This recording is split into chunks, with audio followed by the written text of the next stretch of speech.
It's the last Thursday of the month, so we discuss the books that we have read this month and what are the main takeaways. Condensed main takeaways so that they can be of value for you and maybe give you either the ideas or encourage you to read the books. So today we have a lineup of 4. We're going to start with Mark because at some point he'll need to leave. So Mark, the best book you read this month and the main takeaways. So I would say it's The Tyranny of Need by Peter Schwartz. I think this should have wider circulation. It is a complete philosophical takedown of the ethics of altruism for all those out there who think altruism is just about being kind to your neighbor, being generous to your neighbor. This shows you exactly why that is not the case. It's not just the dark side of altruism, it's altruism as it is and as it is actually practiced in the real world. You read this, it'll give you intellectual ammunition against the promoters of altruism. I won't go any further than that because Peter does a great job at really highlighting his topic and making you understand it from lots of different angles. So I bought this book from Ocon. So this book is a new version of the book he wrote recently on selfishness. And people might say, well, I know these things. Why do I need to read it? Well, you need to read it because Peter is using different examples and he has a way to convey the same point that you say, oh, now I get it. Now it clicks. So the first book that is a suggestion then is The Tyranny of Need from Peter Schwartz. So Amanda, how has August been book-wise for you? I actually read a book. You write a book? No, I read a book. Oh, okay. Yay! This is serious. I haven't read a book like start to finish in years. I'm surprised to hear that. Really? Me too. I used to read all the time, but I've had a really hard time just like focusing lately. So this is amazing that I read an entire book. So I'm super excited. This is the one, Talking to Strangers by Malcolm Gladwell. Who's awesome. Okay. What is it about and what are your main takeaways? Yeah. So Malcolm Gladwell does the thing that he does, which is he weaves this amazing, story together. He starts by talking about the Sandra Bland case where a woman is pulled over, and anyway, you can look into it. What he said is like, I wanted to know why this happened, like what was going on. And then he goes on these like rabbit holes of thinking about why people are people lying? How do you know if they're lying or not? Do they tell the truth? How people, like, what is crime, like how that works, how people are coupled to the situation that they're in. I'll just give you one like really interesting highlight from the book is that if you looked at crime, people often think, oh, there's a bad neighborhood or something. But if you really drill down into the statistics of it, it actually comes down to a block. Like there's one block in the neighborhood where all the crime occurs. And then the next block is fine, like nothing occurs there. And they did this study of like, well, what would happen if you shut down, like there was this triangle of prostitution, and what would happen if you shut that down? You'd think, oh, the prostitutes still just go over to the next place, right? But it turns out, no, people are very coupled to the exact, like the locations that they're in. And that's something that's really important to understand about human nature. Anyway, so many cool insights about, FBI interrogation techniques, crime. So it's mostly then non-fiction, but with interesting stories. Yeah, but he puts it all together about how to, that there's this problem he recognizes and that most people have is we don't know how to talk to strangers. We don't know how to assess them, whether they're telling the truth, whether they're lying, what their personality is. Like the Amanda Knox case, he goes into that and how she just was kind of a strange person, and that ended up like she was mismatched for like what people thought you should act a certain way if your roommate is killed, and she's just a weird person that acts in a different way, and that what the consequences to that are, and how bad people are at judging each other. So fascinating. Thank you. Did he also Malcolm. did Malcolm Gladwell also write Outliers and Blink? Yeah, he did. So Outliers is a great book too. He's really an outside the box thinker. I think he's, whether or not you agree with his conclusions, he's definitely somebody that anybody out there in the audience should acquaint themselves with, because he has a pretty interesting perspective and you'll definitely get something out of it. For sure. You mentioned something, Amanda. You said that it was also something like an exercise in concentration, or I don't remember exactly how you put it, that you read the whole book. Yes. And last week we had we discussed Lisa Van Dam's project, reading one chapter from Les Miserables every day. So now I start my day with that. It rarely takes more than 5 minutes, but it's an exercise in discipline. And plus, it's a better book than I thought. So I watched the musical. I didn't like it, but the mere discipline of sitting and reading a book is quite important, particularly if you find it interesting and looks like you did. So Amanda, in September, you'll have to have read at least one more book, because we need you to contribute to the monthly booth club. The pressure.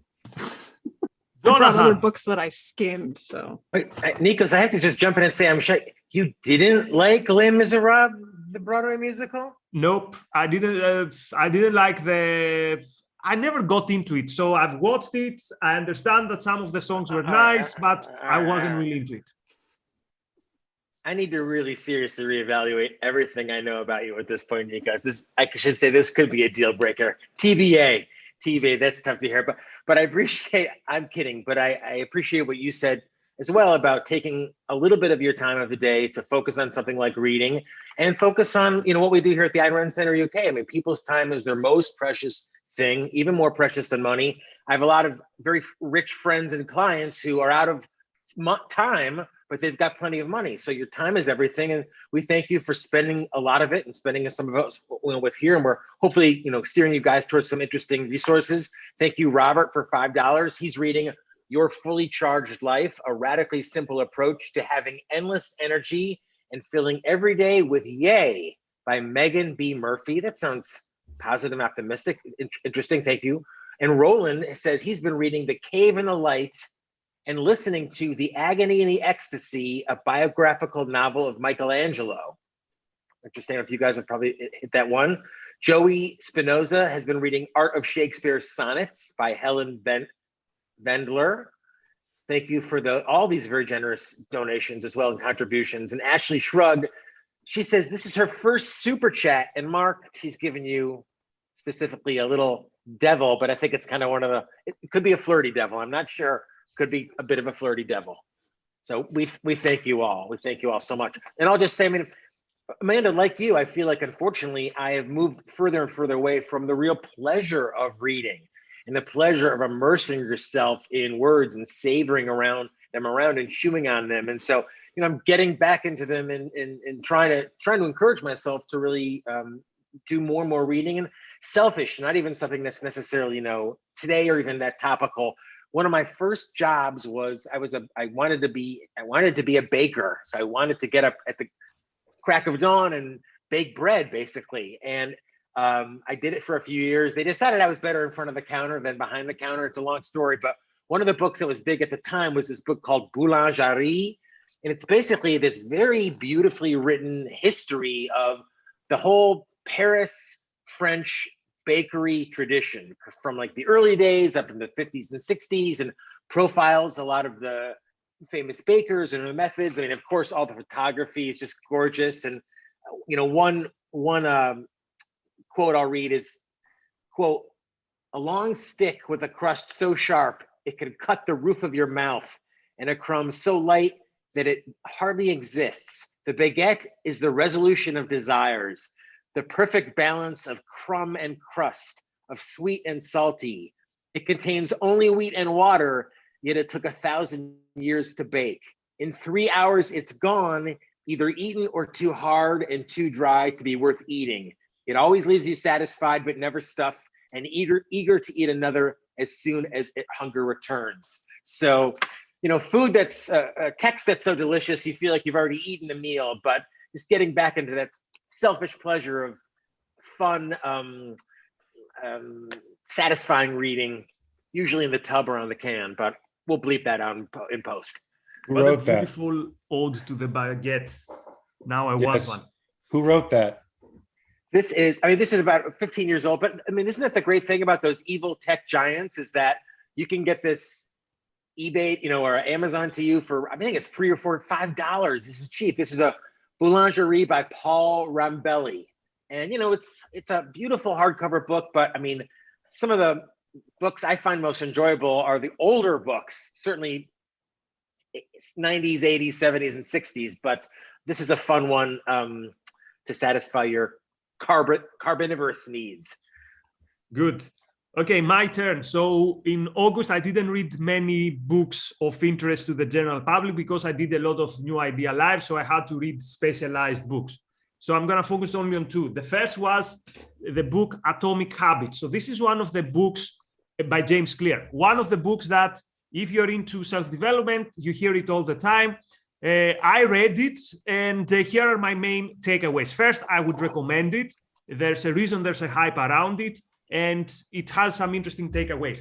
So the main takeaway is that the book makes is that the quality of your life has to do with the quality of your habits. So you have good habits, you have good life. If your habit sucks, your life is not going to be really good. And it also says that you don't rise to the level of your goals, but you fall to the level of your habits. And I can definitely sympathize with that. For example, some years ago, 3 summers ago, I had to write my book, the book on tribalism. It was a huge goal for me. It was a huge moment, but the whole summer was a torture for me. I hated the process. I didn't have the motivation to write. Why? Because I didn't have a system. I didn't have the right habits in terms of how one should write. So the most crucial part of the book is not so much how you build habits. Actually, I found the second half of the book not that interesting. Particularly, there's too much emphasis on evolutionary psychology and how our mind develops and all that stuff. I found most important the first part, which says the importance of building habits. And another main takeaway is the importance of deep identity level change. So you know that the book is onto something when you find the theme that you find in other good self-development books. So in the book Becoming a Pro that I discussed in the previous month, a main point is that the moment you decide, now I'm a person who I take my work seriously, is a defining person, because now defining moment, because now you're a different person. And the same happens in Atomic Habits. The author makes clear that it's very important that every time you do something, you cast a vote on what type of person you want to be. So for example, when I have work, am I the kind of person who goes on Twitter to procrastinate? If you do so, then know that you're a particular kind of person. You're a procrastinator. Do you want to be that person? Or when you don't feel like going to the gym, but you go to the gym because you're that type of person who goes to the gym, then you emphasize to yourself that this is who you are. This is what your identity is. I'm a healthy person. I'm a person who takes myself seriously. So the book also has important insights onto how to acquire self-esteem through the actions you do every way. So Atomic Habits, also good on audiobook. It has a good companion in terms of tracking your habits. It has a lot of clues, a lot of tips on how to build a habit, how not to give up on a habit, and how to give up on bad habits. Definitely recommend it. And even if you only stick on the first part, still the book is worth it. So that's my main book for this month. So Mark, what is your second book? And then Mark will have to go because he has a strong finish at within 5 minutes. So anybody who's heard that Aristotle is the philosopher, of course, along with Ayn Rand, and has tried to crack Aristotle, has probably come up against the difficulty of reading Aristotle. So supposedly Aristotle didn't necessarily write his books. They were outlines by students and or notes from lectures. So reading Aristotle is a really dry experience. Of course, reading Plato isn't, because Plato's works were polished pieces of literature, and so they go over much better. And probably one of the reasons Plato is so dominant in our culture today, as opposed to Aristotle.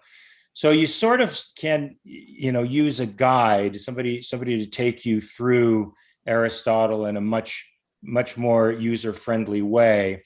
And there's a book by Mortimer Adler, the great intellectual Mortimer Adler, who also wrote How to Read a Book, called Aristotle for Everybody: Difficult Thought Made Easy.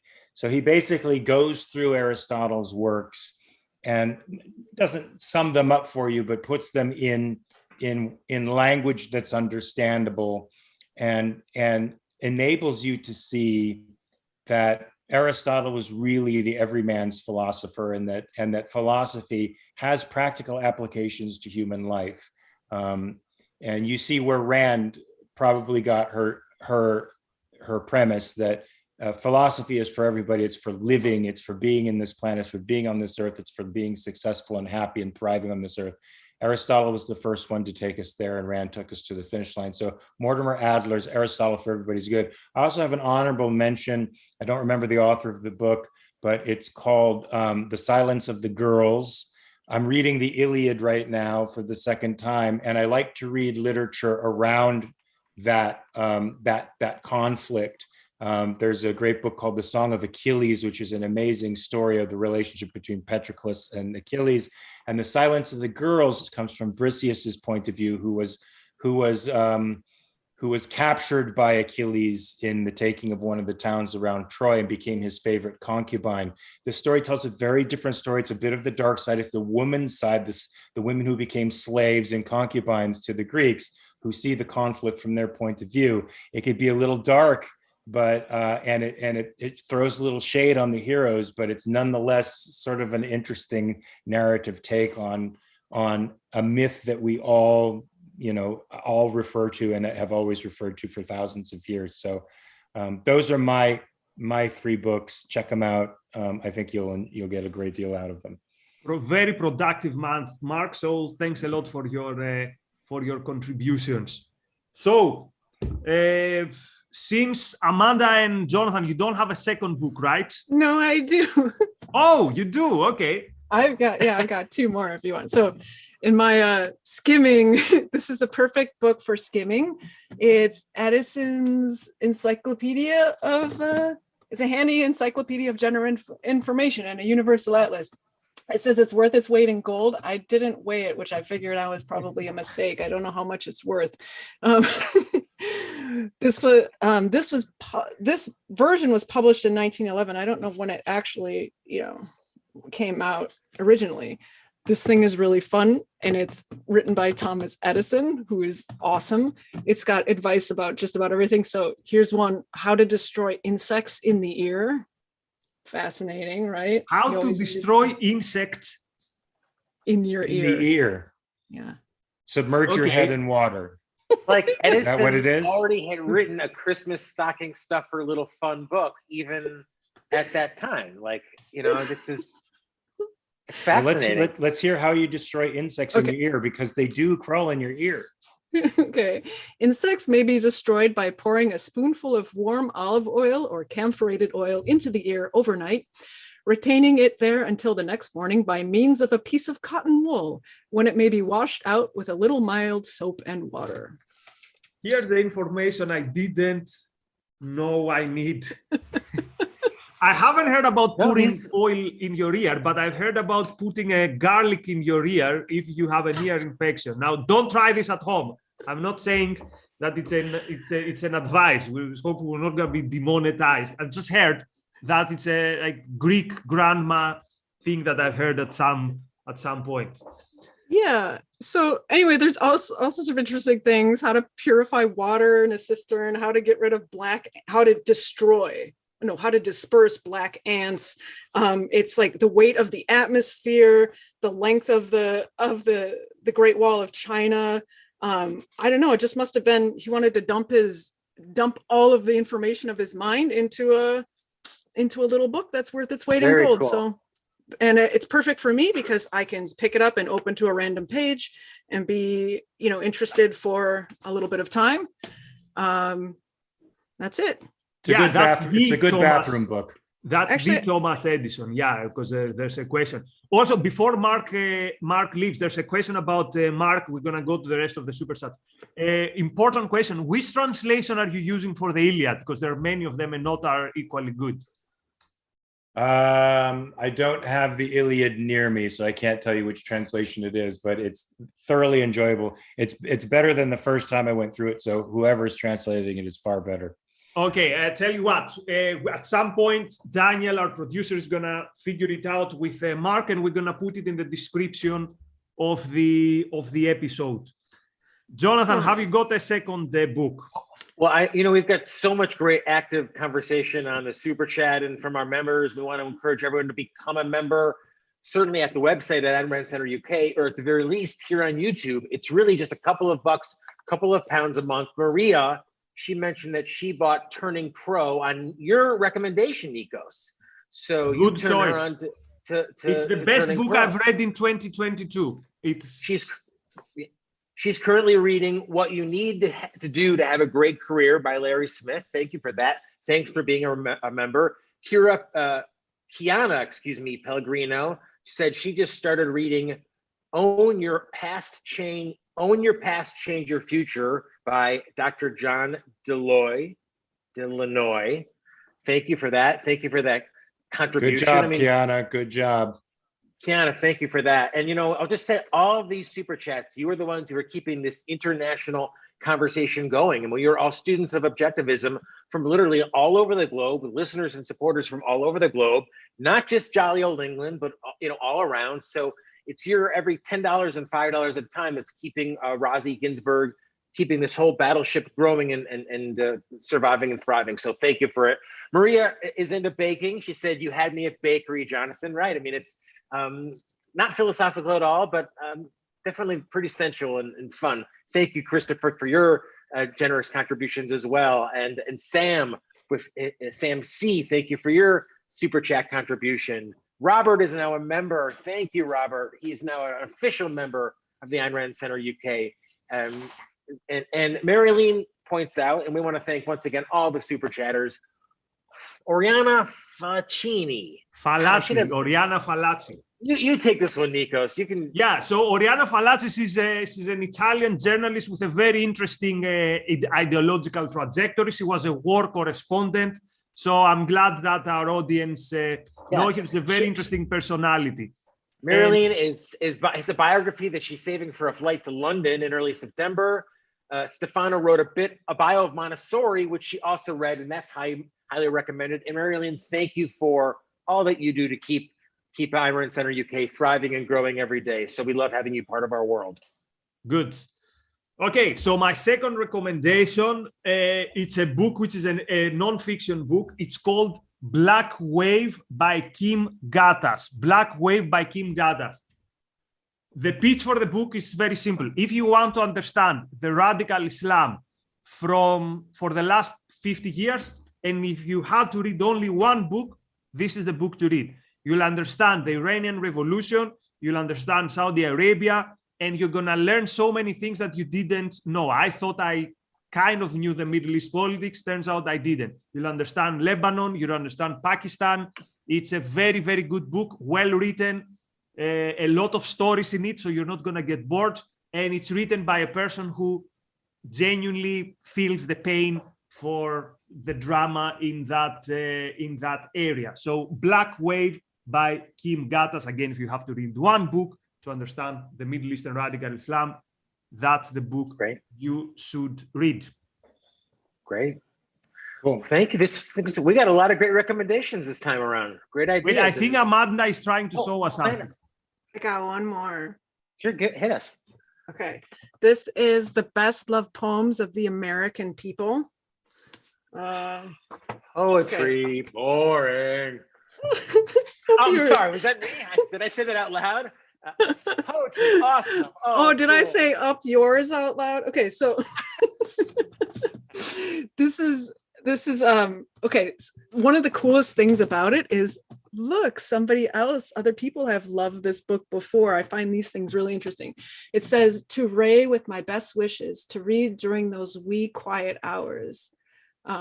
12/4/59. So 1959, someone gifted it. And then Roy maybe passed it on. It says, I pass this on to Lydia as she graduates in the hope that she too might find much pleasure in the pages. Very sweet, right? And these really are great American poems. There's a whole section of love poems. I could read you some. I don't know. It might be boring though. Talking about love, who knows? Inspiration. We're gonna cut that out. Hit us one. Come on, please do. Share one, please. Okay, this is a woman's last word. I'll just read a couple of stanzas. Let's contend no more, love, strive nor weep. I'll be as before, love, only sleep. What so wild as words are, I and thou, in debate as birds are, hawk on the bough. Be a god and hold me with a charm. Be a man and fold me with thine arm. Blah, blah, blah. It's good. It's awesome.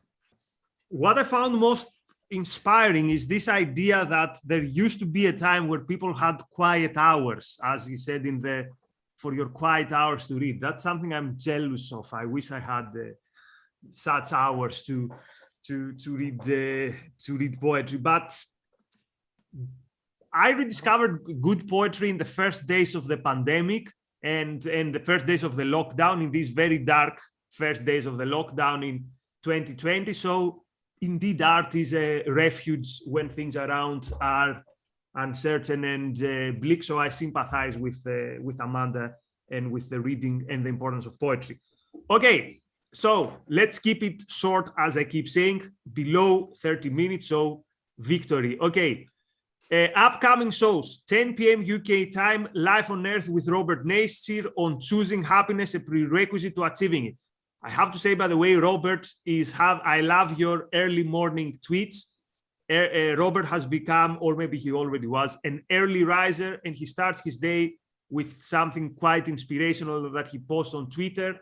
So check it out, and it can be a nice boost to your day. Okay, friends, thank you very much. Let's keep this going with the books. I find it quite interesting. Apparently, the audience also enjoys it. Many thanks to our audience. Many thanks to our super chatters, our members. We appreciate it so much that you spend your time with us and also that you appreciate what we're doing. Thank you, everyone. See you soon. Bye-bye. Bye.